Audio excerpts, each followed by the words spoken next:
कल के पेपर्स में कोई डाउट मैम मुझे बता रहे थे कि बच्चे बोल रहे थे कोई सर्कल का क्वेश्चन आ गया था, कौन? मुझे तो नहीं लगा कौन सा सर्कल का हाँ?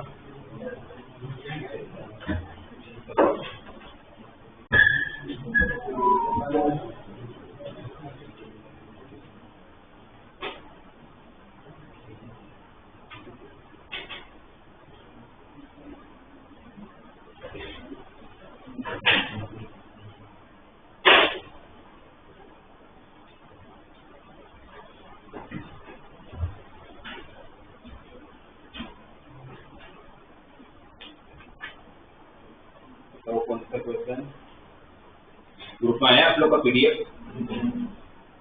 ग्रुप नहीं है पीडीएफ, आप लोग कहाँ चेक करोगे? वो एप्लीकेशन मैं आप लोग को पीडीएफ शेयर करता हूँ, उसमें देखिए बनना है वो क्वेश्चन और अलग अलग होंगे सबके।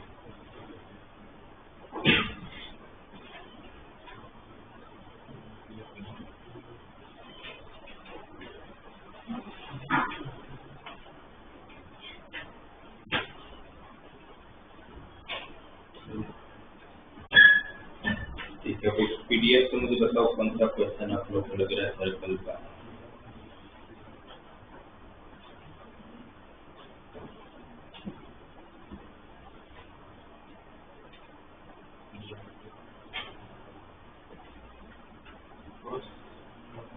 First, if the image of the point in the line lies on the circle, then r equal to this circle की कहाँ जाए? उसमें सर्कल नाम ही तो है, आपको इमेज ढूंढना है। इसका इमेज ढूंढना है -4,5 का। कौन सा मिरर लाइन है? तो आप लोगों को दिया हुआ x + 2y = 2। तो मुझे बताओ शॉर्टकट दिया हुआ आप लोगों को इसका क्या था? वो शॉर्टकट x1 कौन है? x -x1 अपॉन a कितना है 1 equal to y - y1 upon b equal to -y। तो ये पॉइंट को उठा के डालेंगे इसमें -4 + 10 6 10 - 4 6 2 भी तरफ गया तो 4 डिवाइड बाय a² + b² 1 + 4 5। अब x को अगर इक्वेट करता हूं तो x = -8/5 - 4 और y को इक्वेट करता हूं तो -16/5 है ना। तो x कितना आ जाएगा आप लोगों का -28/5 और y कितना आ जाएगा -5 तो +5 तो 25 - 16 तो 9/5। ठीक है, अब ये x और y क्या मिला आप लोग को? क्या मिला? इमेज। और ये इमेज कहाँ पर लाई कर रहा है? सर्कल पे। तो सर्कल को सेटिस्फाई करेगा। तो सर्कल को सेटिस्फाई करेगा तो x की जगह पर -28/5 रख देता हूँ और y की जगह पर 9/5 रख लेता हूँ। यहाँ पर एलसीएम लोगे तो 5 4 20 20 - 28 तो 8 8/5 का स्क्वायर तो 64/25। यहाँ पर 5 3 जा 15 9 - 15 -6 -6 का square 36 36/25 equal to r²। LCM 25 ही है 64 + 36 100 100/25 4 4 इक्वल टू r²। तो r = 2, रेडियस 2। सर्कल की कोई जरूरत नहीं है, ऊपर तो कुछ भी हो सकता था, कहीं पर भी लाई कर सकते हैं।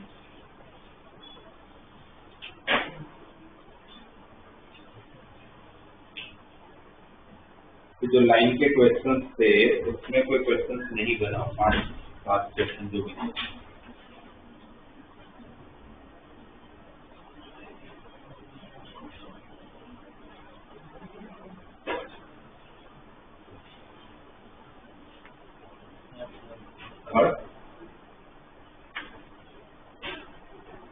टेक्स्ट बुक का क्वेश्चन है, क्या दिया आपको? The product of the perpendicular drawn from the point. और लाइन का इक्वेशन क्या दिया हुआ है? x/a cos theta plus y/b sin theta equal to 1 और हमें कहां से चाहिए, root of a square minus b square comma 0 से डिस्टेंस चाहिए, और दूसरा पॉइंट क्या दिया हुआ है, minus root of a square minus b square comma 0। तो इसका पर्टिकुलर डिस्टेंस को P1 नाम दिया जाए, इसका पर्टिकुलर डिस्टेंस को P2 नाम दिया जाए, तो आपको फाइनली क्या फाइंड करना है, P1 into P2। P1 कैसे निकालोगे, पर्टिकुलर डिस्टेंस की फॉर्मूला पॉइंट को उठा के डालेंगे यहाँ पर x की जगह पर root of a square minus b square by a into cos theta बराबर है y की जगह पर 0, 1 को शिफ्ट करता हूँ -1 डिवाइड बाई x का कोएफिशिएंट का स्क्वायर प्लस y का कोएफिशिएंट का स्क्वायर, राइट। P2 के लिए ये पॉइंट उठा के डालूंगा, x को minus root of a square minus b square by a cos theta, y की जगह पर 0, 1 शिफ्ट हुआ तो -1 डिवाइड बाई x का कोएफिशिएंट का square divide by sorry plus y का कोएफिशिएंट का स्क्वायर। ये ठीक है। क्या करोगे, इन दोनों को मल्टीप्लाई करोगे तो दोनों का बेस में डिनोमिनेटर सेम है, तो मल्टीप्लाई करने पर रूट कैंसिल, क्या रहेगा, cos square theta by a square plus sin square theta by b square. और इन दोनों में से क्या कॉमन है, माइनस, मोड के बाहर रहेगा तो प्लस, और आप इसका और इसका मल्टीप्लाई करोगे तो आप देखो तो सेम ही तो है, बट ये x माइनस वाई है, ये प्लस वाई है, x minus y into x plus y, तो x square minus y square. इसको बस सिंप्लीफाई करना, ये P1 P2 की वैल्यू होगी, क्रॉस मल्टीप्लाई कर लेते हैं, ब्रैकेट ओपन कर लेते हैं, क्या होगा ये a square cos square theta minus b square cos square theta minus a square divided by, ये क्रॉस मल्टीप्लाई करूंगा तो b square cos square theta plus a square sin square theta into b square. ये into b square कैसा होगा, ये LCM का square B square ऊपर जाएगा न्यूमरेटर में, और ये स्क्वायर डिनोमिनेटर में आएगा, तो स्क्वायर कट गया होगा, कितना है क्वेश्चन। अब ये जो फर्स्ट टर्म है ये वाला, और ये थर्ड टर्म है, इसमें क्या कॉमन है, तो अंदर क्या रहेगा, what is cos square theta minus 1, cos square theta minus 1 minus sin square theta minus b square cos square theta ऐसे ही है, divided by b square cos square theta plus a square sin square theta into b square, क्या common, minus, mod के बाहर जाएगा तो plus, तो ये और ये सेम हो गया, तो पूरा कट हो जाएगा।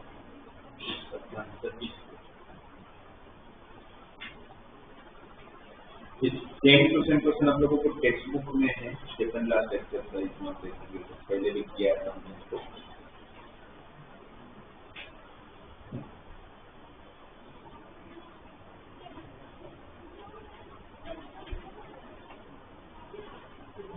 नहीं कर रहा हूँ,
इसको ऐसे कर लो। देखो ऐसे तो ये मल्टीनोमियल थ्योरम का क्वेश्चन हो गया है ना। इतने सारे टर्म दिए हुए हैं, स्क्वायर करना बहुत बड़ी बात नहीं, स्क्वायर करना तो आता है, बट बहुत सारे टर्म है वो प्रॉब्लम है। एक तो मल्टीनोमियल थ्योरम का कंसेप्ट यूज कर सकते हैं, बट मल्टीनोमियल थ्योरम थोड़ा सा लंबा हो जाएगा, तो आप इसको ऐसे भी सोच सकते हो। फिर पावर 2 ही है ना, इसलिए मैं ये सोचा सकता है।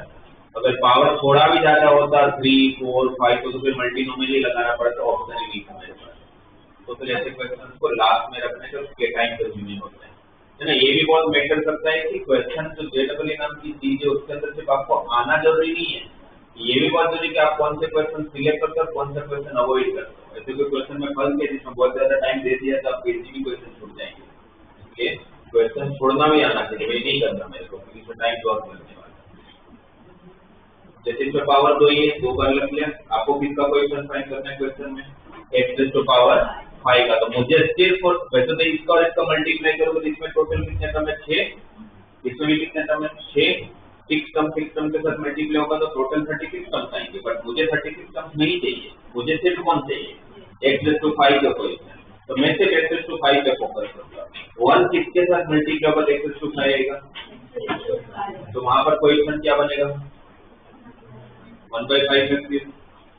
फिर ये किसके साथ मल्टीप्लाई होगा तो x टू 5 आएगा, x टू 4 के साथ, तो वहां पर क्या आ रहा है 1/1 फैक्टोरियल इंटू 4 फैक्टोरियल।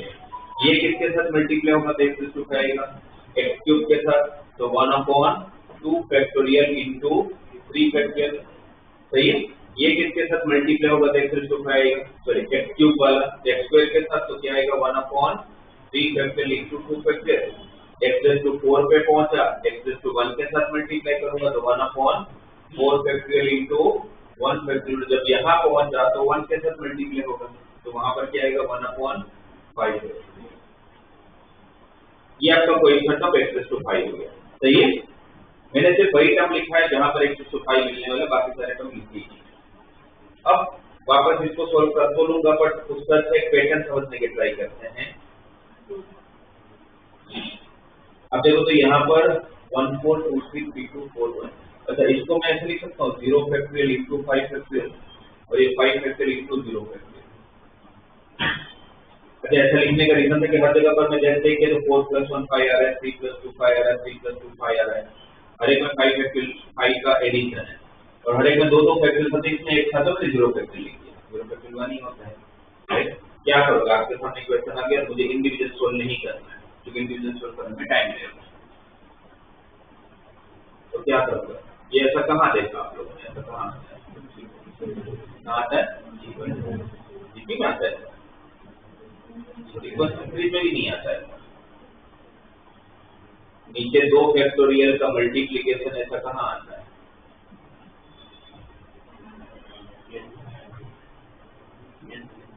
कहाँ आता है, पीएनसी एनसीओ में आता है। एनसीओ में नीचे 2 फैक्टोरियल होते हैं, n factorial divided by r factorial into n minus r factorial. नीचे r फैक्टोरियल, ये 2 फैक्टोरियल के टर्म नीचे एनसीओ में ही आता, कहीं नहीं आता। और इसमें आपको पता है कि इस पर इसका एडिशन नीचे कितना होता है, n। यहाँ पर ऊपर का टर्म मिसिंग है, पर हर एक में दोनों का एडिशन 5 ही हो रहा है। इस तरह के मैं क्या करूंगा, 5 फैक्टोरियल से डिवाइड कर लूंगा और 5 फैक्टोरियल से मल्टीप्लाई कर लूंगा।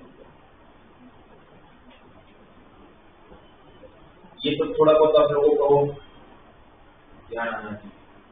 सभी फॉर्मूला हो गई, किसकी हो गई, 5C0, ये किसकी हो गई 5C1, ये 5C2, ये 5C3, ये 5C4, ये 5C5, और 5C NC0 से NCN का एडिशन की तो डायरेक्टली प्रॉपर्टी 2:n। ये 2 रेज़ टू 5 32 हो गया, बाहर मैंने ऑलरेडी 5 फैक्टर्स सॉरी 120 होता है 120 ना 5 फैक्टर्स, तो 120 से आपने डिवाइड किया था 32 by 120, इसको अगर आप डिवाइड करोगे 8 4 जा 850 जा,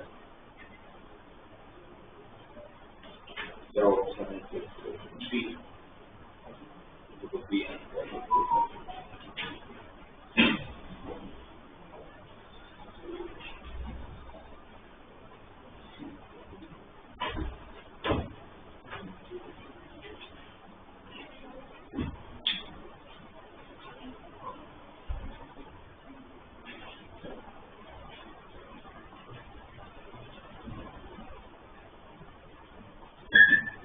ये जो क्वेश्चन वापस आप लोगों ने घर पे जाके एक बार ट्राई किया हो फिर भी नहीं बना हो, वो क्वेश्चन मुझे बताइए।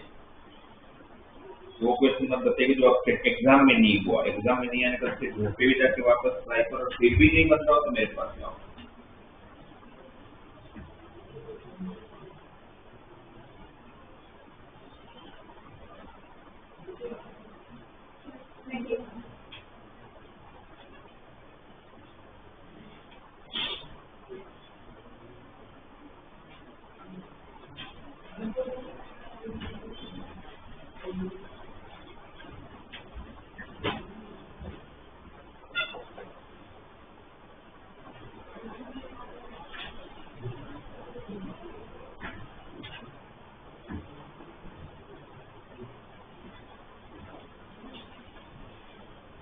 इनका क्वेश्चन समझते हैं 21, आप ही लोग मेरे को इसको आंसर बता दोगे। बोले the product of all the values of greatest integer of mod lambda, right, such that x plus 2y minus 3 equal to 0, 3x minus y minus 1 equal to 0, and lambda x plus y minus 2 equal to 0 cannot form a triangle। आपको बोला जाता है कि lambda की mod का greatest integer की जितनी भी पॉसिबल वैल्यू है हम सबका प्रोडक्ट फाइंड करके दो, राइट। अब जब ये तीनों लाइन से ट्रायंगल ना बनता, लैम्डा पे फोकस मत करो, आप इस पे फोकस करो तो कोई के तीन लाइन ट्रायंगल कब नहीं बनाएंगे। पहला कि कौन करंट हो, नहीं, ये तीनों लाइन कौन करंट होंगे तो ट्रायंगल नहीं बना पाएंगे, ठीक है। और कोई भी दो लाइन भी एक दूसरे को पैरेलल हो जाए, भले तीसरा पैरेलल ना भी हो, बट फिर भी ट्रायंगल नहीं बनाएंगे। और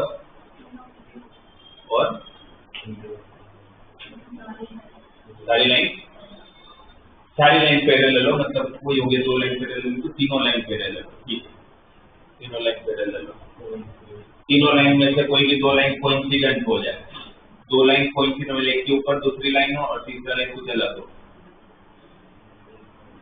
है ना। ये सारे केसेस है जब ट्रायंगल नहीं बनता होगा, ठीक है।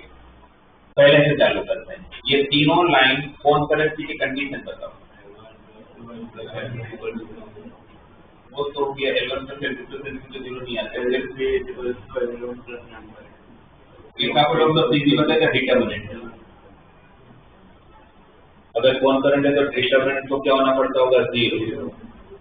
डिटरमिनेंट में क्या किया 1 2 minus 3 minus 1 lambda 1 minus 2, याद है। डिटरमिनेंट सोल्व करना नहीं सिखाया था। अगर एक से सोल्व करते कैसे करते थे, रो छोड़ते थे, कॉलम छोड़ते थे, सोल्व करोगे तो -1 -2 तो 2 माइनस ऑफ -1 into 1 -1 प्लस हो जाएगा, फिर बीच में गैप आता था, याद है ना, प्लस माइनस प्लस, तो -2 तो वापस रो छोड़ा कॉलम छोड़ा, -6 और माइनस प्लस लैम्डा, फिर -3 रो छोड़ा कॉलम छोड़ा 3 माइनस प्लस लैम्डा, और इसको किसके इक्वल होना पड़ेगा, यदि आ जाए डिटरमिनेंट सोल्व करना। बाकी इसको सोल्व किया तो 3 -2 और -6 तो +12 -2 लैम्डा -9 -3 लैम्डा इक्वल टू 0, 15 -9 6 और 5 लैम्डा, तो लैम्डा की वैल्यू 6/5, ठीक है। x इस पॉसिबिलिटी से पॉसिबल लैम्डा मिला 6/5, तो यहाँ पर आ गया कोई भी दो लाइन अगर पैरेलल हुआ तो दो लाइन पैरेलल होता तो उनका स्लोप सेम होना चाहिए, और ये तो पैरेलल नहीं होता क्योंकि इन दोनों का स्लोप सेम नहीं है। ये पैरेलल बना सकता है, हो सकता है। अगर ये पैरेलल हुआ तो इन दोनों का स्लोप हो सेम होना पड़ेगा। इसका स्लोप कितना है? -1/2। इसका स्लोप कितना है? 3 ना। इसका स्लोप कितना है? -λ। अगर ये और ये पैरेलल हुआ तो पॉसिबल वैल्यू ऑफ लैम्डा कितना हो जाएगा? इन दोनों को सेम होना पड़ेगा, तो पॉसिबल वैल्यू ऑफ लैम्डा हो जाएगा 1/2, है ना। और अगर ये दोनों पैरेलल हुआ तो लैम्डा क्या हो जाएगा? Possible lambda minus. ठीक है, कोई भी दो लाइन पैरेलल हुआ तो इससे पॉसिबल लैम्डा मिल रहा है। यहाँ आ जाता हूँ, तीनों लाइन पैरेलल, ये पॉसिबल ही नहीं है, ये दोनों पैरेलल नहीं है, तो तीनों तो पैरेलल होने चलेगा। फिर कोई भी दो कोइंसिडेंट हो जाए, कोई भी दो कोइंसिडेंट कब होगा? ये दोनों तो कोइंसिडेंट नहीं है, दोनों अलग अलग लाइन है। अगर इन दोनों को भी कोइंसिडेंट होना है तो दोनों कोइंसिडेंट की कंडीशन क्या होती है? देखने पड़ गया कोइंसिडेंट की condition a1/a2 equal to a1/b2 equal to a1/a2 करता हूं तो 1/λ, b1/b2 करता हूं तो 2/1, c1/c2 करता हूं तो 3/2। तो ये दोनों सेम है तो कोइंसिडेंट तो होने चाहिए। ये दोनों लाइन तो कोइंसिडेंट नहीं हो सकता, ये भी चेक कर लेते हैं। b/λ equal to -1/1 equal to -1/-2, ये भी सेम है तो ये भी कोइंसिडेंट नहीं हो सकता। तो कोइंसिडेंस वाली भी कंडीशन नहीं है, ये नहीं हो सकता, ये नहीं हो सकता, ये दोनों पॉसिबिलिटी बन सकती है। उसके हिसाब से लैम्डा मुझे मिल गया। ये 3 पॉसिबल वैल्यू ऑफ लैम्डा है जिनका आप लोगों को बोला था कि उसका पहले मॉड लेना है ना, लैम्डा का मॉड तो पॉजिटिव ही है, और उसका फिर ग्रेटेस्ट इंटीजर 6/5 का ग्रेटेस्ट इंटीजर। ग्रेटेस्ट में क्या करते हैं हम लोग? इमीडिएटली छोटा इंटीजर ले लेते हैं, तो इसका लैम्डा का मॉड का ग्रेटेस्ट इंटीजर ये 1.2 है, तो इसका ग्रेटेस्ट इंटीजर 1, ये 1/2 है, इसका ग्रेटेस्ट इंटीजर 0, और ये -3 है तो उसका ग्रेटेस्ट इंटीजर। और जब पहले तो मॉड लूंगा तो 3 का ग्रेटेस्ट इंटीजर भी 3। आपको क्या बोला था? इन तीनों का प्रोडक्ट करना है, तो मेरे इसका आंसर 0 होना चाहिए। आंसर नहीं पता क्या है, आंसर पता है? 1 दिया।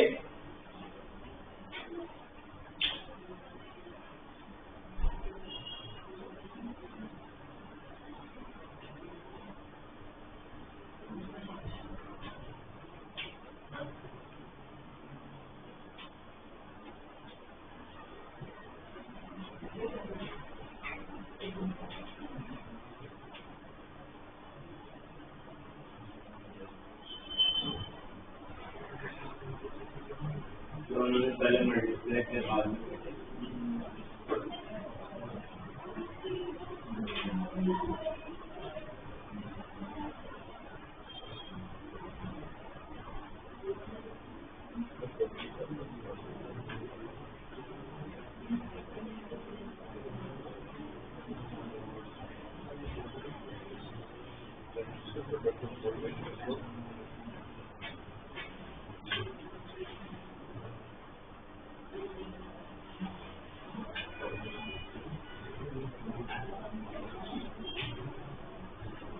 सही है। हम लोग में एक स्टेप गलत कर रहे हैं, बिकॉज उन्होंने क्या बोले कि the product of all values of नहीं बराबर है। सोल्यूशन में क्या बोलते हो? सोल्यूशन हमने पहले मल्टीप्लाई किया बाद में अच्छा क्वेश्चन के हिसाब से तो होता जब अगर मुझे ऐसा दिया होता कि product of all values of mod lambda, और उसमें फिर मैं ग्रेटेस्ट इंटीजर लगा था बाद में से, तो बोला है कि product of all values of greatest integer of mod lambda, तो फिर 0 आंसर होगा, चेंज करवा देना। तो आंसर 1 कब सही होता है कि प्रोडक्ट ऑफ ये पूछा होता है, फिर लास्ट में इसका ग्रेटेस्ट इंटीजर, प्रोडक्ट का ग्रेटेस्ट इंटीजर पूछा, क्योंकि प्रोडक्ट ही है और उसका फिर ग्रेटेस्ट इंटीजर, तो उनका आंसर सही हो जाता है। बट उन्होंने तो किसी का ग्रेटेस्ट है, किसी का प्रोडक्ट पूछा है, तो सही हम लोग 0 होना चाहिए। बट ठीक है, आंसर तो ठीक है, बट आप लोग को क्वेश्चन समझना है, बोलना चाहिए आप लोगों को भाई ट्राइंगल कब नहीं बनता, या तो कौन करंट होता है, या तो कोई भी एटलीस्ट एक पेयर पैरेलल होता है। तभी ट्रायंगल नहीं बनेगा, अदरवाइज तो ट्रायंगल बनेगा ही बनेगा।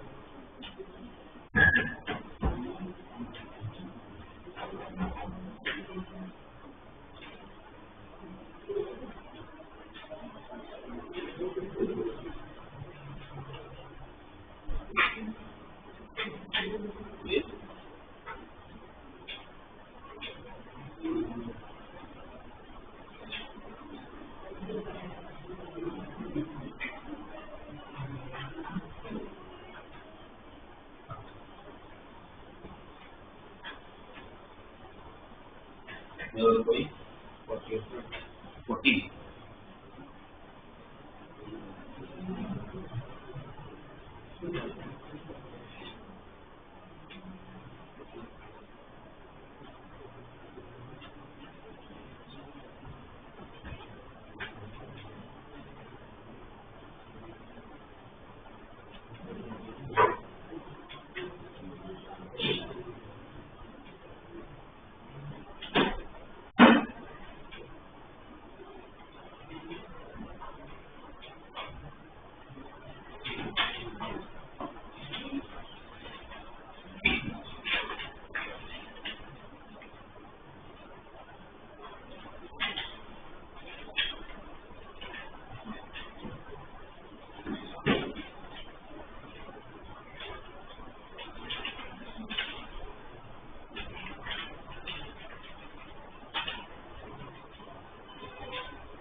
लेकिन इसमें 14%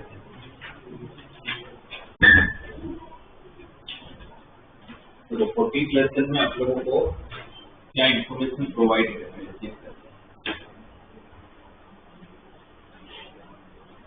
आप लोगों को सबसे पहले 3 एलिमेंट दिए हुए हैं, कौन कौन से? y minus x, right, y minus x is y तो y minus A and y minus z। ये किसमें, ये वाला जो टर्म है किसमें दिया हुआ है? इन दोनों का हार्मोनिक मीन दिया हुआ है। इसका क्या मतलब है? ये तीनों टर्म किसमें है? एसपी में, तभी तो इसको हार्मोनिक मीन बोलोगे। तो ये मीन डायरेक्टली आप लोगों को तीनों टर्म किसमें दिया हुआ है? एसपी में। हमें पता है कि एसपी का कोई कंसेप्ट ही नहीं होता है ना, होता किसका कंसेप्ट है? एपी। इसका जो रेसिप्रोकल है वो किसमें है? एपी में।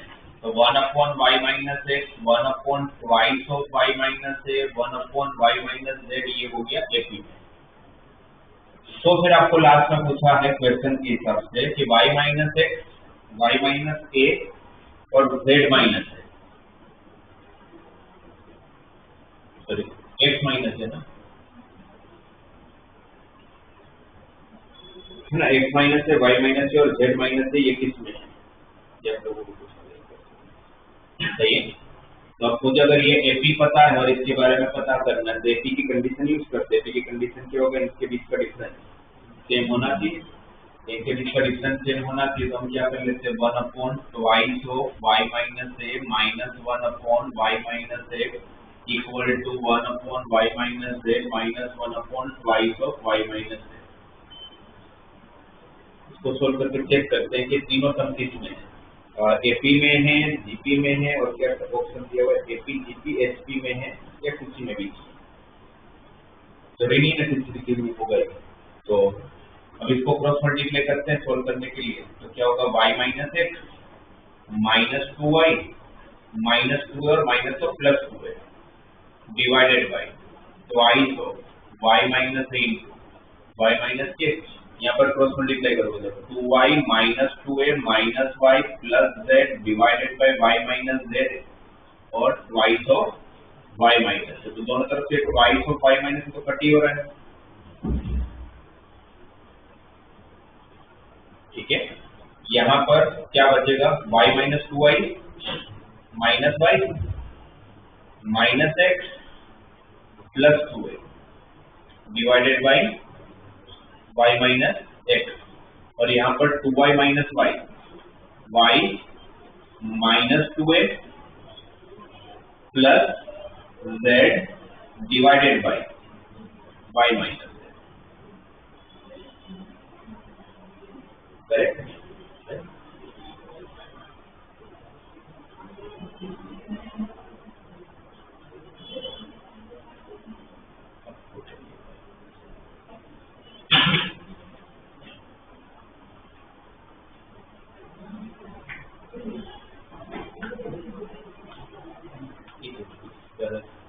डायरेक्टली सिंप्लीफाई कर लेते हैं, क्रॉस मल्टीप्लाई करते हैं।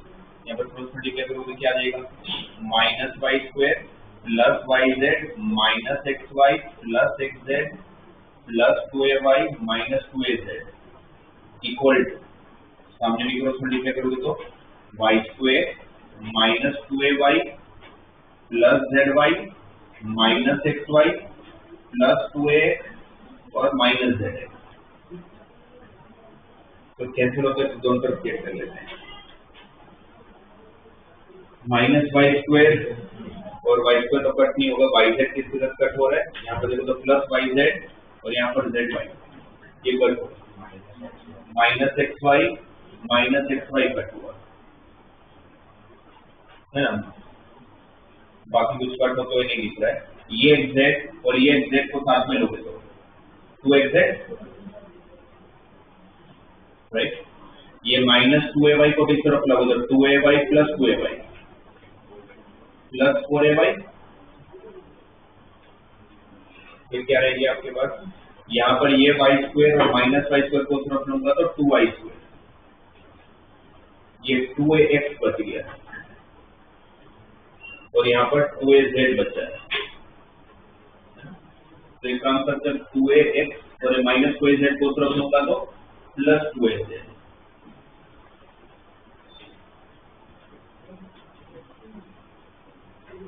ये ठीक है।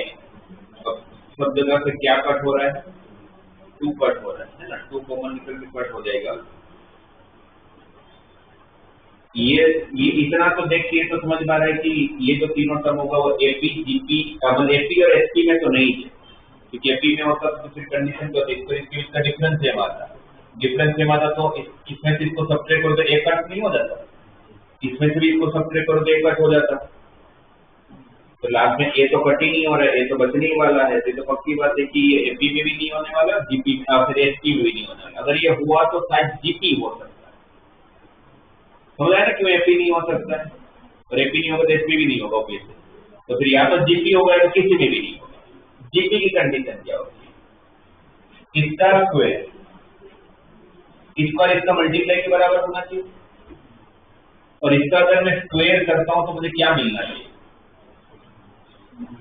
Y square minus 2ay plus a square, आप देखोगे तो अगर 2 से कैंसिल करते हो आप लोग तो आपके पास बचता है xz plus 2ay equal to y square plus a plus az, और इसका स्क्वायर में वाई स्क्वायर चाहिए वो आ रहा है, इसका मिडिल टर्म माइनस 2ay आ रहा है वो भी आ रहा है ना, उसको उस तरफ शिफ्ट करूंगा तो माइनस 2ay भी आएगा, बट लास्ट टर्म क्या आना चाहिए s स्क्वायर, और वो s स्क्वायर नहीं है। एक बार इसको तो ले लेते हैं वाई स्क्वायर माइनस 2ay, ये दोनों को एक तरफ शिफ्ट करते हैं, एक बार xz minus ax minus az। अच्छा जीपी होता तो इसका स्क्वायर किसके बराबर होता है और इसको और इसके मल्टीप्लाई के बराबर होता है ना, इसका एक बार मल्टीप्लाई करके देखते हैं, मल्टीप्लाई करोगे तो फर्स्ट टर्म xz वो है, सेकंड टर्म माइनस az भी है, माइनस ax वो भी है, लास्ट वाला term minus a into minus है, स्क्वायर दोनों तरफ लिखेंगे, दोनों तरफ स्क्वायर ऐड कर लेता हूँ तो जीपी ये y माइनस a का होल स्क्वायर हो गया और ये इन दोनों का प्रोडक्ट आ गया, ये तो किसकी कंडीशन है, सी की कंडीशन है, तो वो तीनों टर्म जो है वो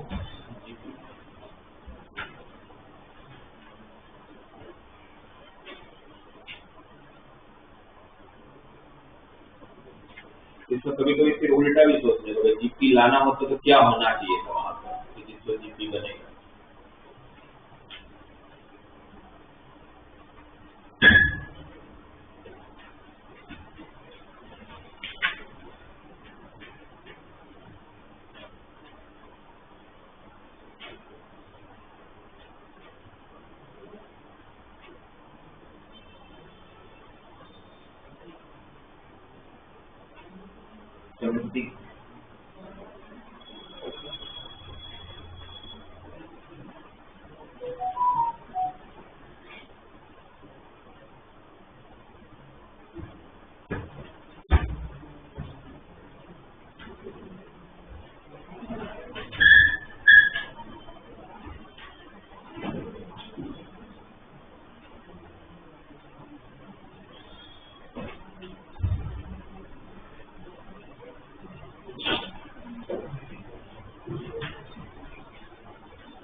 एक बार 17 क्वेश्चन पीएनसी का, the number of 7 digit integers a b c d e f and g where a less than b, b less than c, c less than d, but d is greater than e greater than f, f greater than g। आपको 7 digit का एक integer बनाना है, but इस condition को fulfil करना है, और सारे के सारे नंबर ये जो भी है वो कहाँ से बिलोंग कर, किसको बिलोंग कर रहा है 1 2 3 अप टू द 9 आपको इसी में से लेना है, और इस कंडीशन पे प्रत्येक तो पक्की बात है कि रिपीटेशन अलाउड नहीं है। यहाँ देखो ना कोई या तो किसी से छोटा या तो बड़ा, तो फिर अब आपके पास क्या क्या चॉइस है ऐसा एक नंबर बनाने के लिए, ये पूछा है। तो एक बार सोचते हैं कि क्या पॉसिबल हो सकता है, अगर कोई कंडीशन ये होता ही नहीं तो फिर मेरे पास यहाँ पर हर एक लिए नो चॉइस होता है, तो मैं कुछ भी ले सकता हूँ, बट यहाँ पर एक कंडीशन दिया हुआ है, इस कंडीशन के हिसाब से पहले अगर इसको अगर प्रोसीड करें a less than b less than c less than d, अब जो भी 4 नंबर लोगे उसको आपको इंक्रीजिंग ऑर्डर में ही अरेंज करना है ना।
क्वेश्चन आप समझोगे तब भी बहुत आराम से कर लोगे। इसके इस कंडीशन के हिसाब से आपको क्या लग रहा है? आप जो इनडायरेक्टली मेरे हाथ में अरेंजमेंट उन्होंने दिया ही है, क्योंकि अगर मैं इस चारों को देखता हूँ तो मुझे इंक्रीजिंग ऑर्डर में अरेंज करना है, इस चारों को देखता हूँ तो डिक्रीजिंग ऑर्डर में अरेंज करना है। इसके हिसाब से सबसे बड़ा नंबर कौन है? डी। यहाँ से देखता हूँ तो भी डी सबसे बड़ा, यहाँ से देखता हूँ तो भी डी। मुझे कितने नंबर चाहिए? 4। कौन से 4? कोई भी 4। तो पहले मैं क्या करूँगा, इस 9 में से 7 नंबर सिलेक्ट करेंगे, 96। ठीक है, एग्जाम्पल के हिसाब से सपोज ये 9 नंबर सिलेक्ट, तो सर ये 7 नंबर सिलेक्ट मान लेते हैं, कोई भी 7 नंबर सिलेक्ट हो सकते हैं। मैंने एक एग्जाम्पल आपको समझाने के लिए 7 नंबर लिया। इसमें से सबसे बड़ा नंबर कौन है? वो किसको देने वाले? डी को। तो डी के लिए तो फिक्स ही है भाई, एक ही चॉइस होगा, डी के पास कोई सी नहीं, एक ही चॉइस होगा। अब ये चला गया, अब आपके पास बची 6 नंबर। उस 6 नंबर में से मुझे 2 जोड़ी बना लेनी, एक इस तरफ की 3 नंबर की जोड़ी और इस तरफ, क्योंकि इसको इसके साथ कोई लेना देना नहीं है, इनको एक दूसरे के साथ लेना देना है। ए बी से छोटा होना चाहिए, बी सी से छोटा होना चाहिए, ई एफ से बड़ा होना चाहिए, एफ जी से बड़ा होना चाहिए। पर ई और ए बी सी के बीच में क्या रिलेशन? तो कुछ भी नहीं। जिस तरह के मुझे जो 6 नंबर बचे हैं उसमें से 3 नंबर एबीसी को देना पड़ेगा, जो बाकी 3 बचे वो ईएफजी को देना पड़ेगा। वो 3 नंबर आप कोई भी ले सकते हो। तो वो जिसके में से 3 नंबर मैंने सिलेक्ट किया, मान लेता हूँ कि 1, 2 and 6 सिलेक्ट हुआ, और ये मैं सपोज एबीसी के लिए दे रहा हूँ। तो बाकी जो 3 बचे कौन कौन से बचे? 4, 7 और 8, ये किसको दूंगा? ईएफजी को। पर दोगे कैसे हो? तो फिक्स ही है, ए को 1 देना पड़ेगा, ई वो सबसे छोटा है, बी को 2 देना पड़ेगा, सी को 6 देना पड़ेगा।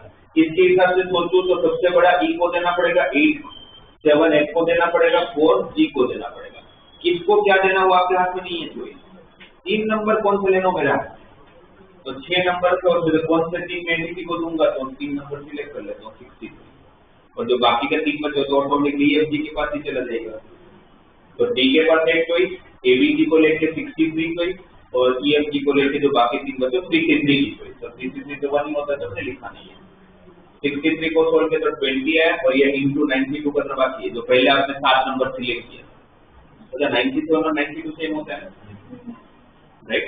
इसका आंसर 36 था, इंटू 20, तो 36 इंटू 20 तो कितना आंसर हो जाएगा? ठीक है,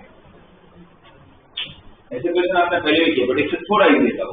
ऐसे क्वेश्चन करते थे अपने a less than b less than c less than d less than e less than f less than g।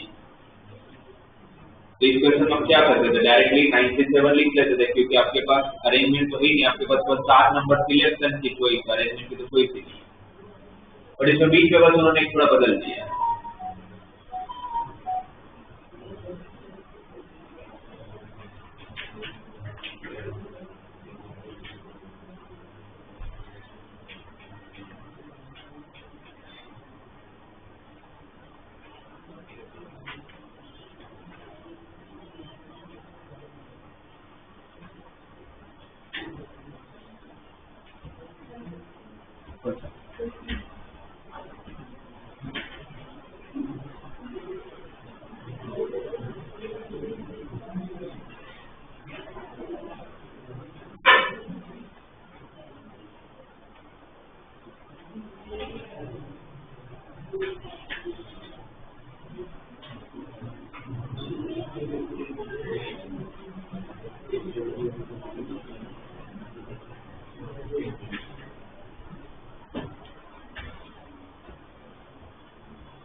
इसमें ऑप्शन ही नहीं है हमारे पास।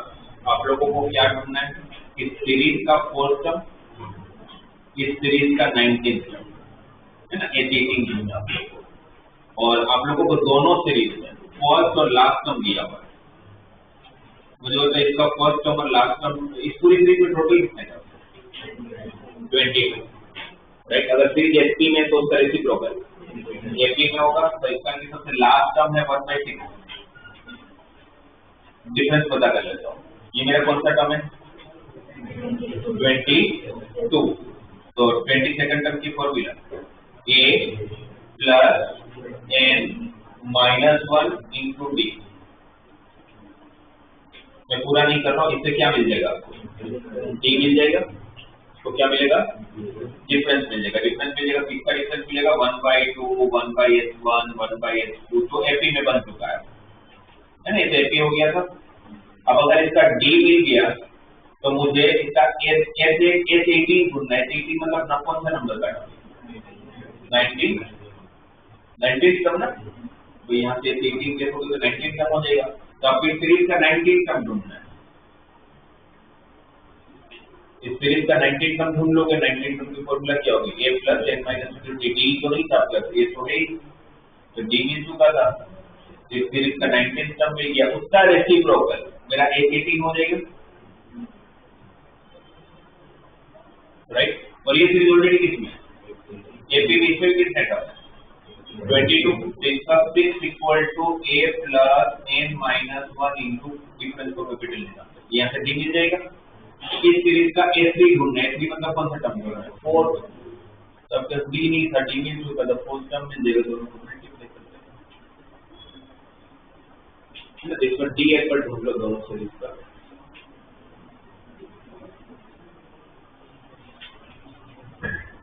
ठीक है, कोई डाउट है एक बार वापस घर पे करिएगा, फिर भी दोस्तों कल मुझे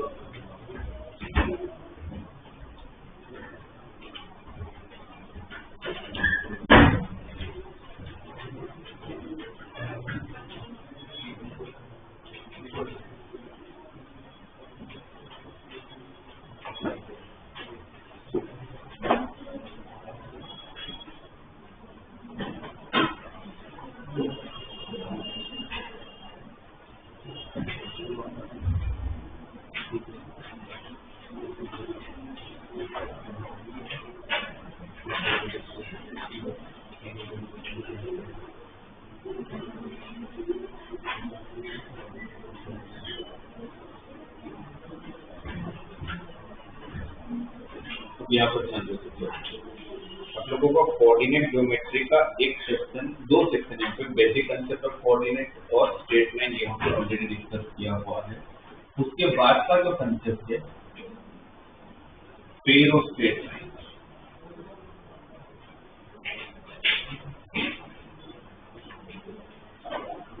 ये जो पार्ट है pair of straight line coordinate geometry को, उसको डायरेक्टली आप लोगों को टेक्स्ट बुक में कहीं पर भी मेंशन नहीं है। इससे डायरेक्ट क्वेश्चन पूछे जाने के चांसेस बहुत कम है, बट इनडायरेक्टली आप लोगों को बहुत सारी जगह पर काम आ सकता है। पहले इसको समझते हैं। नाम में देखो ना, पेयर ऑफ स्ट्रेट लाइन, है ना। पेयर किसका? स्ट्रेट लाइन का। हमें पता है कि कोई भी 2 स्ट्रेट लाइन है, या तो इंटरसेक्ट होता होगा या तो पैरेलल होता होगा। ये लाइन अगर मेरा L1 है, ये लाइन L2 है, ये L1 है, ये L2। ये L1 लाइन का जनरल इक्वेशन क्या होता है आप लोग का? A1x plus B1y plus C1 equal to 0। और इसका equation A2x plus B2y plus C2 equal to. कहीं पर भी आप लोग पेयर ऑफ लाइन सुनते हो, पढ़ते हो, तो पेयर ऑफ लाइन का मतलब होता है कि जो 2 लाइन है, फिर वो भले इंटरसेक्ट हो रहा हो या पैरेलल हो रहा हो, तो स्थिति तो ही बनेगी, या तो इंटरसेक्ट हो जाएगा या तो पैरेलल होगा। इन दोनों लाइन का जो प्रोडक्ट होता है ना, उसको बोलते हैं पेयर ऑफ स्ट्रेट। का जो प्रोडक्ट किया जाएगा this are called the product pair of straight line. अब इन दोनों का जब आप प्रोडक्ट करोगे आपका जनरल इक्वेशन कैसा दिखेगा, कौन कौन से टर्म आएंगे? General equation of pair of straight line, अगर आप इस लाइन को और इस लाइन को प्रोडक्ट करते हो तो आपकी इक्वेशन में क्या क्या होने वाला है? एक्स स्क्वायर आएगा, वाई स्क्वायर आएगा, C1 इंटू C2 मल्टीप्लाई होगा तो कांस्टेंट भी आएगा, A1x जब C2 के साथ मल्टीप्लाई होगा तो x का भी टर्म आएगा, B1y जब C2 के साथ मल्टीप्लाई होगा तो y का भी टर्म आएगा, राइट। और ये x और ये y जब मल्टीप्लाई होगा तो आपकी इक्वेशन में xy का भी टर्म आता होगा। तो आपकी इक्वेशन में कौन कौन से वेरिएबल बनने वाले हैं? एक्स स्क्वायर बनेगा, वाई स्क्वायर बनेगा, एक्स वाई बनेगा, एक्स भी बनेगा, वाई भी बनेगा, कांस्टेंट भी बनेगा, राइट। तो इस तरह की मेरा जो फाइनल इक्वेशन दिखेगा वो मेरा ऐसा कुछ दिखने वाला है, ax स्क्वायर x के कुछ ना कुछ कोएफिशिएंट भी तो होगा, तो ax square plus by square plus 2hxy plus 2gx plus 2fy plus t equal to 0, right. ये मैं आपको समझाता हूँ क्या हुआ, इन दोनों का जब प्रोडक्ट किया होगा तो आपके साथ x स्क्वायर का टर्म होगा, उसके साथ कोई ना कोई कोएफिशिएंट भी होगा, y स्क्वायर का टर्म होगा उसके साथ भी है ना, b1 into b2 भी तो होगा साथ में, तो कोई ना कोई कोएफिशिएंट होने वाला है। ये 2h नाम देने का रीजन है कि आगे की बहुत सारी इक्वेशन आप लोग इस फॉर्म में देखोगे कि ये 2h 2g और 2f दिया था, आप भी यही को याद रखिएगा, xy का कोएफिशिएंट को 2h नाम दिया, उसको नाम देने के लिए तो मैं कुछ भी दे सकता है ना, नाम देने के मुझे p अच्छा लगता है तो मैं p भी दे सकता था, बट हम तो टेक्स्ट बुक के हिसाब से पढ़ेंगे तो हमारे लिए इजी हो जाएगा, इसलिए हर जगह पर 2h नाम दिया तो हम भी 2h नाम देके चलते हैं। x का कोएफिशिएंट को 2g नाम दिया, y का कोएफिशिएंट को 2f नाम दिया, और कांस्टेंट क्या आएगा आप लोगों का C1 into C2 मल्टीप्लाई होता होगा तो कांस्टेंट भी आता होगा। तो कोई भी दो लाइन को जब आप लोग प्रोडक्ट करते हो तो आपको फाइनल इक्वेशन ऐसा दिखता है, सही, राइट। और this is called the general equation of the pair of straight line, right. अगर कहीं पर भी आप लोगों को x स्क्वायर y स्क्वायर का टर्म दिखे, xy भी हो, उसके अंदर xy भी हो, तो आपको समझ जाने का कि ये तो दो लाइन का प्रोडक्ट किया हुआ, तभी आप लोग का ऐसा फॉर्म बन सकता है। अब मान के चलो कि अब इसके अंदर सबसे पहला part homogeneous equation. Homogeneous equation किसको बोला जाता है मैथ्स में? ऐसा कोई भी मैथमेटिकल स्टेटमेंट कि जिस स्टेटमेंट के अंदर होने वाले हर टर्म के अंदर फिर वो 4 टर्म हो, 40 हो या 400, हर टर्म के अंदर वेरिएबल का पावर सेम होना चाहिए, वेरिएबल का पावर सेम होना चाहिए। एग्जांपल जैसे कोई मैं आपको बोलूं कि 2x square plus 3xy plus 5y square equal to 0, क्या ये होमोजेनियस इक्वेशन है? तो बताइए इससे, क्योंकि इसी पूरी इक्वेशन में कितने टर्म है? 4, 1 2 3 और 4, 0 भी तो कमी है, इसमें कितने टर्म है टोटल? 4। चारों टर्म के अंदर आप देखोगे तो वेरिएबल का पावर सेम है, x का पावर 2, ये वेरिएबल भी तो कांस्टेंट है, x का पावर 2, यहाँ पर x और y दोनों का पावर 1 + 1 मिलके 2, यहाँ पर y का पावर 2, तीनों टर्म के अंदर पावर 2 आया, और यहाँ पर 0 है, 0 के साथ तो मुझे x का स्क्वायर लिखना, तो कौन मुझे मना कर सकता है? 0 के तो कुछ भी 0 ही होगा, तो जो लिखना लिख लो, राइट। तो ये होमोजेनियस है। बट अगर मुझे अगर ऐसे दिया होता 2x square plus 3xy plus 5y square equal to 6, और फिर पूछा जाता क्या ये होमोजेनियस है? तो वो ऐसा नहीं है, ये होमोजेनियस नहीं है। क्यों ये होमोजेनियस नहीं है? क्योंकि पावर 2 पावर 1 + 1 2 पावर 2, बट यहाँ पर फिर 6 को x स्क्वायर नहीं लिख सकता, तो 0 से इसलिए मैं कुछ भी कर सकते हैं, तो फिर 6 को x का पावर 0 ही लिखना पड़ेगा। x नहीं है तो उसका पावर क्या मानोगे? 0, तो फिर चौथे टर्म के अंदर पावर 2 नहीं है, तो ये होमोजेनियस नहीं होगा। इससे क्या पता चला कि कोई भी होमोजेनियस इक्वेशन में कांस्टेंट हो ही नहीं सकता, अगर कांस्टेंट अगर होगा तो पावर तो सेम होनी नहीं देगा, राइट। कोई भी इक्वेशन हो, suppose x² y + x³ + 2y³ equal to 0, ये होमोजेनियस है तो बोल रही है, क्योंकि पावर 2 और पावर 1 मिलके 3, पावर 3 0 के साथ तो जो लिखना है लिखूं, y³ लिखूं, क्या फर्क पड़ेगा? तो ये होमोजेनियस है, बट 0 की जगह पर 5 दिया होता तो होमोजेनियस नहीं होने देता होगा, राइट। तो सिंपल लॉजिक के हिसाब से अगर कोई पूछे कि होमोजेनियस इक्वेशन कैसा दिखता है, ऐसा कोई भी मैथमेटिकल स्टेटमेंट कि जिसके अंदर होने वाले हर टर्म के अंदर वेरिएबल का पावर सेम, ठीक है। तो उससे क्या हमें समझना है कि उस होमोजेनियस इक्वेशन में कभी भी कैसा भी होमोजेनियस क्यों ना उसके अंदर क्या नहीं हो सकता, कांस्टेंट नहीं। तो अब यहाँ पर अगर मैं pair of straight line homogeneous equations की बात कर रहा हूँ तो उसमें पक्का है कि कांस्टेंट नहीं होगा तभी ये होमोजेनियस बात हो रही है। तो अगर कांस्टेंट नहीं होगा तो आपकी लाइन कहाँ से पास हो रही है, कांस्टेंट कब नहीं होता जब वो ओरिजिन से पास होगा। और अगर ये ओरिजिन से पास होगा तो उसके अंदर कांस्टेंट नहीं होगा, कांस्टेंट नहीं होगा तो इसकी इक्वेशन में सिर्फ दो ही चीज होगी, a1x और b1y। फिर c1 नाम की कोई चीज होगी, राइट, यहाँ पर c1 नाम की कोई चीज नहीं होगी, मतलब कांस्टेंट नहीं होगा तो a2x plus b2y इक्वल 0 होगा। अब अगर आप इन दोनों को मल्टीप्लाई करते हो तो आपकी इक्वेशन में कौन कौन से टर्म आएंगे? अब तो पेयर ऑफ लाइन की बात करते हैं, दोनों को मल्टीप्लाई करेंगे तो क्या क्या आएगा, एक्स स्क्वायर बनेगा, वाई स्क्वायर बनेगा और एक्स वाई होगा, बाकी कुछ भी नहीं होगा। इसका है कि अगर होमोजेनियस इक्वेशन होगा पेयर ऑफ लाइन का तो इक्वेशन ऐसा दिखेगा, ax square plus 2hxy plus by square equal 0। बस इतने ही टर्म होंगे, ये वाले टर्म होंगे क्यों, बिकॉज होमोजेनियस है, ओरिजिन से पास हो रहा है, ओरिजिन से पास हो रहे हैं तो कांस्टेंट नहीं होंगे, कांस्टेंट्स नहीं होंगे तो उन दोनों का प्रोडक्ट करने पर ना मुझे x मिलने वाला है, ना मुझे y मिलने वाला है, ना मुझे कांस्टेंट मिलने वाला है। तो फिर मेरा इक्वेशन ऐसा होगा 2ax plus 2hxy plus by square equal to 0।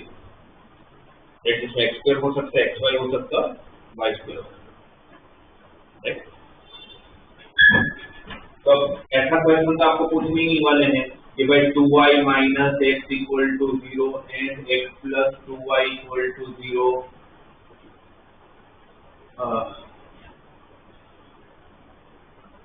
2x plus 0, 2x plus 3y equal to 0 and x plus 2y equal to 0 का पेयर ऑफ लाइन का इक्वेशन ढूंढ के दो, इतने थोड़ी देंगे। तो आप तो क्या करोगे, इन दोनों का प्रोडक्ट कर लोगे तो आपका आंसर आ जाएगा। अगर ये दोनों इंडिविजुअल लाइन दिया हो मुझे और मुझे बोला जाए कि इसका पेयर ऑफ लाइन ढूंढ के दो, तो क्या करना है आपको, सिंपल दोनों को प्रोडक्ट कर लेना। तो दोनों को प्रोडक्ट करोगे तो क्या हो जाएगा, 2x square plus 4xy plus 3xy तो 7xy प्लस 6y स्क्वायर, ये आपका आंसर आ गया। पर ऐसे पूछने का चांसेस नहीं, इतने इजी नहीं देंगे आप लोग, तो दो लाइन दे देते और उसका पेयर ऑफ लाइन वो आपको उल्टा पूछ सकते हैं, तो आपको ये देंगे और बोलेंगे कौन सी दो लाइन का प्रोडक्ट है।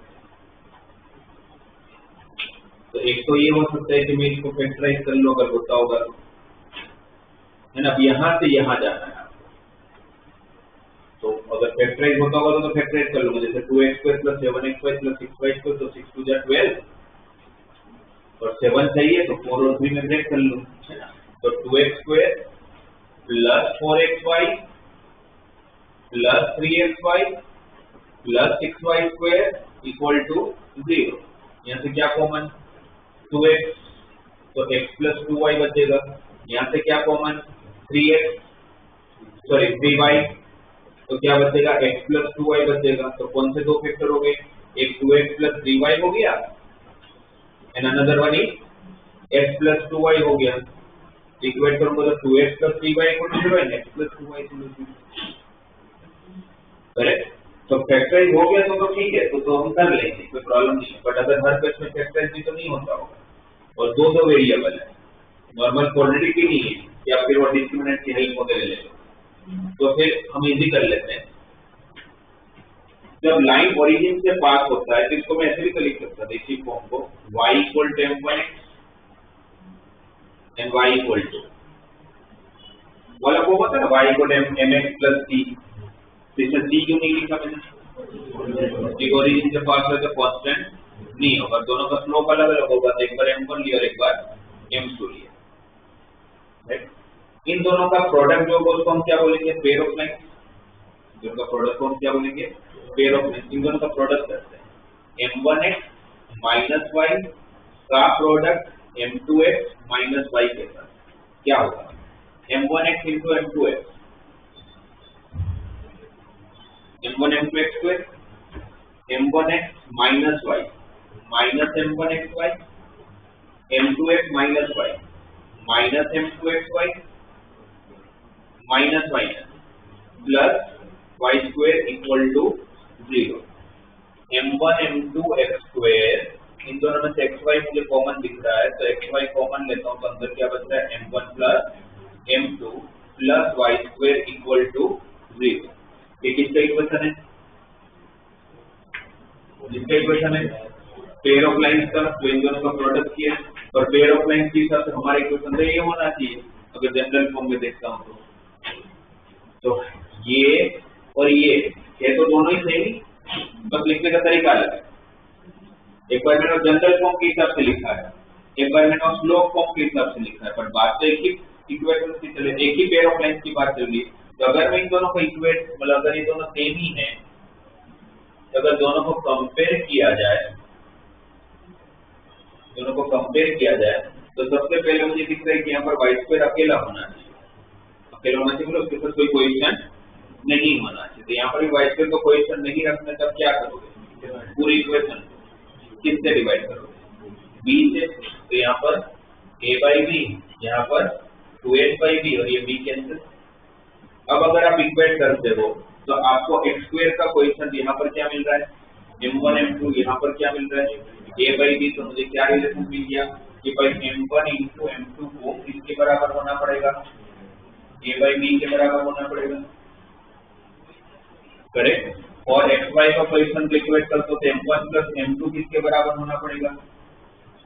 माइनस 2h बाई b के बराबर होना पड़ेगा, है ना। m1 प्लस xy के कोएफिशिएंट इक्वेट करता हूं तो यहाँ पर m1 प्लस m2 माइनस के साथ में, तो minus of m1 plus m2 plus 2h by b के बराबर होता है। m1 प्लस m2 कितना हो जाता? Minus 2h by b। तो मुझे ये रिलेशन मिल गया कि जो दो लाइन का प्रोडक्ट कर रहे हो, जो आपको फाइंड करना है, उनके स्लोप के बीच में, ठीक है, कोई भी लाइन में क्या चाहिए होता है आपको? स्लोप और पॉइंट चाहिए होता है। पॉइंट तो फिक्स है कि जो होमोजेनियस इक्वेशन होगा वो ओरिजिन से पास है, पॉइंट की तो टेंशन ही नहीं, मेरे पास क्या नहीं है, स्लोप नहीं, तो स्लोप का रिलेशन निकलवा लिया। जो दो लाइन का प्रोडक्ट कर लो, उनका स्लोप का प्रोडक्ट किसके बराबर होगा? a बाई बी, और उनका सम का स्लोप का एडिशन किसके बराबर होगा? Minus 2h by b. ये पता होने से अब होगा क्या कि कोई भी लाइन दे दिया जाए, मुझे बोले कि भाई आपके पास एक 3x square minus xy plus 5y square equal to 0 pair of line से ये कौन सी दो लाइन का प्रोडक्ट है वो फाइंड करके दो। तो मुझे पता है कि कौन सी दो लाइन है। एक लाइन है y इक्वल टू m1 है और दूसरी लाइन है y इक्वल टू m2 है। इन दोनों लाइन का प्रोडक्ट, बट m1 m2 तो नहीं पता, तो m1 m2 जानना पड़ेगा, उसके लिए रिलेशन है what is m1 into m2। a by b, a कितना है, किसके साथ इक्वेट करोगे तो ab और h मिलेगा, तो इसको किसके साथ इक्वेट करोगे तो आपको ab एंड h मिलेगा। ax square plus 2hxy plus by square equal to 0, जो उसका स्टैंडर्ड फॉर्म है, इसके साथ कंपेयर करना पड़ेगा ना मुझे ab और h के लिए। तो a की वैल्यू कितनी? 3, a कितना है? 3, व्हाट इज h? h कितना? माइनस 1/2, क्योंकि 2hxy होता है, xy का कोएफिशिएंट क्या होता है? 2h। यहाँ पर xy का कोएफिशिएंट कितना है? -1, तो 2h इक्वल टू -1, तो h equal to -1/2, what is value of b? 5, और m1 m2 किसकी इक्वल होता है? a by b, a by b 3/5, and what is m1 plus m2? -2h by b, -2h। इसको double 2 से multiply करोगे तो -1 ही बचेगा, वो माइनस से माइनस प्लस हो जाएगा, और 2h बाई b तो 1/5। कितना अननोन है आपके पास? कितना अननोन है? 2। तो कितने रिलेशन चाहिए? इस दोनों रिलेशन को सोल्व करोगे तो किसकी वैल्यू आ जाएगी? m1 m2 की वैल्यू आ जाएगी। मुझे पता चल जाएगा कौन सी दो लाइन का प्रोडक्ट है। फैक्टराइज होता होगा तो फैक्टराइज कर लूंगा, और फैक्टराइज नहीं हुआ तो फिर आप लोग इस रिलेशन को यूज करके m1 m2 निकालिए, ठीक है। वापस जितना बताया कि पेयर ऑफ लाइन किसको बोलते हैं, तो नाम में पेयर ऑफ स्ट्रेट लाइन से, तो भाई दो लाइन का प्रोडक्ट। अब वो दो लाइन अगर ओरिजिन से पास नहीं हो रही है तो इक्वेशन ऐसा दिखने वाला है, बट अगर वो दोनों लाइन ओरिजिन से पास हो रहे हैं, दोनों के दोनों लाइन, तो उस इक्वेशन को बोलते हैं होमोजेनियस इक्वेशन। इसको बोलते हैं होमोजेनियस इक्वेशन। हमारे सिंपल से माइंड में घुस जाए उसके लिए भाई हर टर्म के अंदर वेरिएबल का पावर सेम होना चाहिए, लाइक फिर वो कितने भी नंबर ऑफ टर्म्स क्यों ना। तो फिर number of term her term के अंदर वेरिएबल का पावर सेम कब होगा? जब उसमें कांस्टेंट नहीं होगा। वेरिएबल की कांस्टेंट नहीं होगा तो हमेशा होमोजेनियस होगा। अगर यहाँ पर ये 2 नहीं दिया होता तो ये कुछ भी कर लो होमोजेनियस नहीं होता। मैं ये नहीं बोल रहा हूँ कि कांस्टेंट नहीं होता है तो हमेशा होमोजेनियस होगा। मैं ये बोल रहा हूँ कि अगर कांस्टेंट होगा तो पक्का है होमोजेनियस तो नहीं होगा। कांस्टेंट नहीं है तो होमोजेनियस हो भी सकता है और नहीं भी हो सकता है, बट अगर कांस्टेंट हुआ तो कंफर्म है कि होमोजेनियस नहीं होता होगा। इसलिए होमोजेनियस होने के लिए एक बार तो ओरिजिन से पास होना ही पड़ेगा क्योंकि कांस्टेंट नहीं है। तो कांस्टेंट नहीं है, ओरिजिन से पास हो रहा है, तो इन दोनों का प्रोडक्ट करोगे तो जनरल फॉर्म ये दिखेगा। राइट, आपको ये याद रखना है। और ये कौन सी दो लाइन का प्रोडक्ट वो पता करने के लिए मैंने इसी फॉर्म को स्लोप के फॉर्म में लिखा कि स्लोप मिल जाएगा, और फिर जब कंपेयर किया तो मुझे रिलेशन मिला। तो ये जो दो लाइन का प्रोडक्ट है वो एक line y equal to m1x है, एक y इक्वल टू m2x है, जिसका m1 m2 के रिलेशन पता है।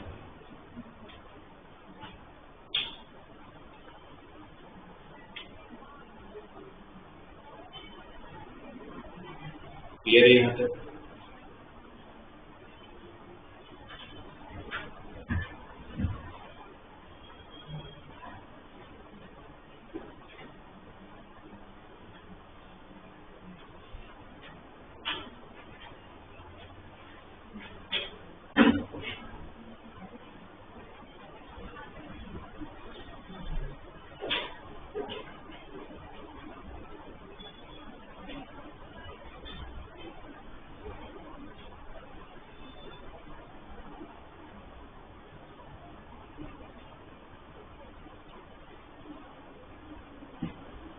Perpendicular pair of lines, perpendicular यहाँ पे देखो लिखना, ये परपेंडिकुलर पेयर ऑफ लाइंस का मतलब क्या हुआ कि आप लोगों को अगर पहले से दिया जाए एग्जांपल के तौर पर आपको बताऊं, तो मुझे बोला गया कि 2x² माइनस 3xy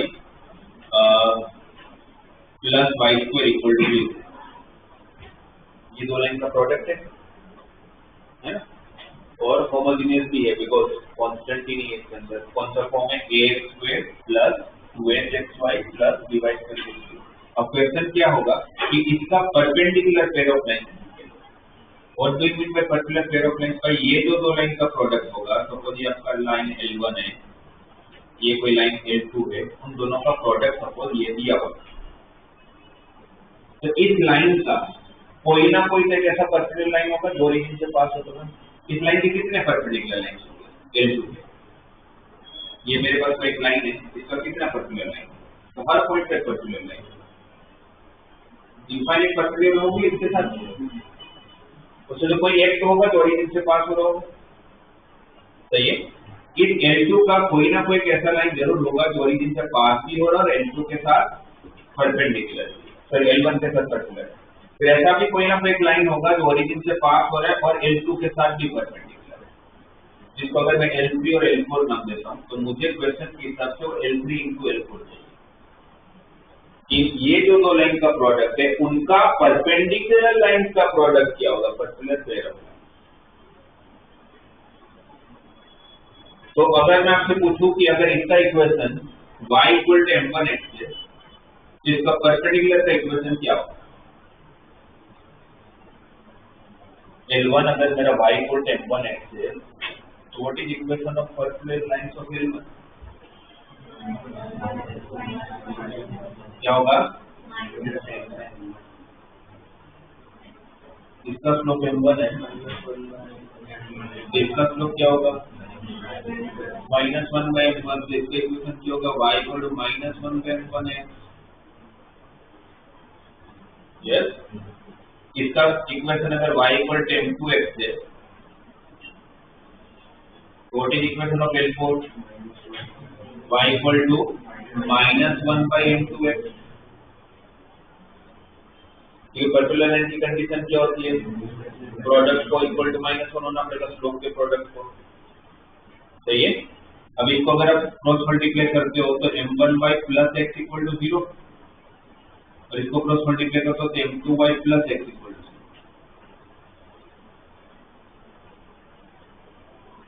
राइट।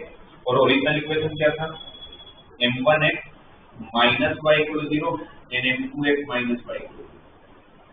आप अगर इन दोनों को प्रोडक्ट कर दो तो ओरिजिनल पेयर ऑफ लाइंस मिलता है, इन दोनों को प्रोडक्ट कर दो तो उसका परपेंडिकुलर पेयर ऑफ लाइंस मिलता है। क्या फर्क होगा, आपको क्या दिखता है, इन दोनों का प्रोडक्ट करोगे आपको पहले तो ये दिख रहा है कि x के साथ जो क्वेश्चन तो y के साथ चलेगा,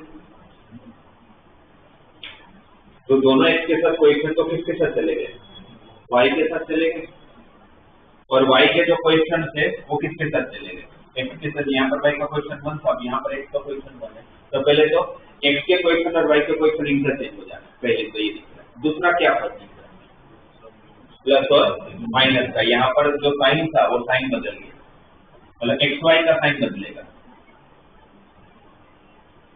ये दोनों का मल्टीप्लाई हुआ तो माइनस साइन प्लस ही आएगा, और ये मल्टीप्लाई हुआ तो माइनस m1xy आएगा, और यहाँ पर वो प्लस m1xy आएगा। कितना डिफरेंस मुझे दिख रहा है, इतना डिफरेंस तो बहुत हो गया मेरे को क्वेश्चन सोल्व नहीं करने के। मुझे तो पूछता है इसका पर्टिकुलर पेयर ऑफ लाइंस क्या होता, मैं बोलते इसका पर्टिकुलर पेयर ऑफ लाइंस होता x square plus 3xy plus 2y square equal to 0।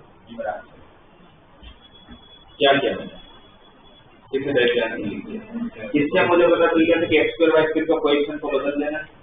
यहाँ पर x स्क्वायर का कोएफिशिएंट कितना था 2 प्लस 2, वो y स्क्वायर के साथ चला जाएगा, y स्क्वायर का कोएफिशिएंट कितना था प्लस 1, y स्क्वायर के साथ चला जाएगा, और यहाँ का साइन बदल जाएगा, माइनस था तो प्लस कर लिया, मेरा डायरेक्टली आंसर आ गया।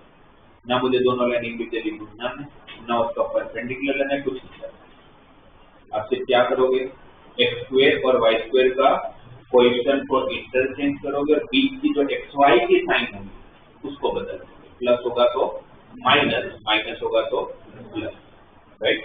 तो ऐसे जनरलाइज लिख सकते हैं कि ax square plus 2hxy plus dy square equal to 0 का परपेंडिकुलर पेयर ऑफ लाइन का इक्वेशन जो बनेगा वो बनेगा dx square minus 2hxy plus dy square equal to,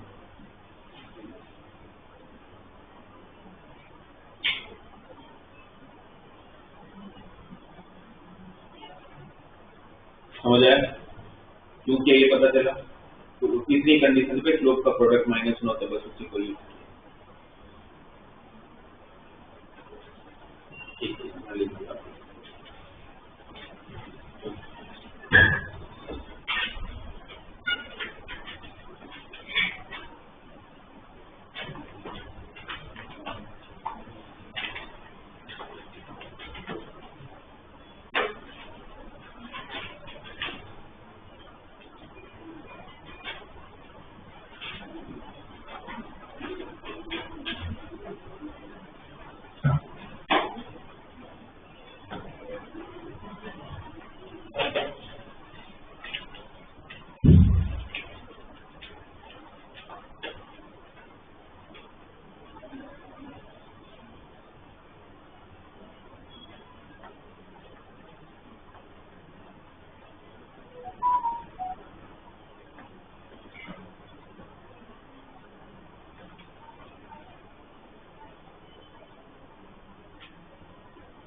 next class में हम लोग आप लोगों के स्ट्रेट लाइन के डिवाइस के ऊपर 40 क्वेश्चन डिस्कस करेंगे, सब लोग कंप्लीट करके जो भी डाउट्स है और पेपर में भी अभी वापस बोल जाना करते फिर जाए तो वापस बोल जाए।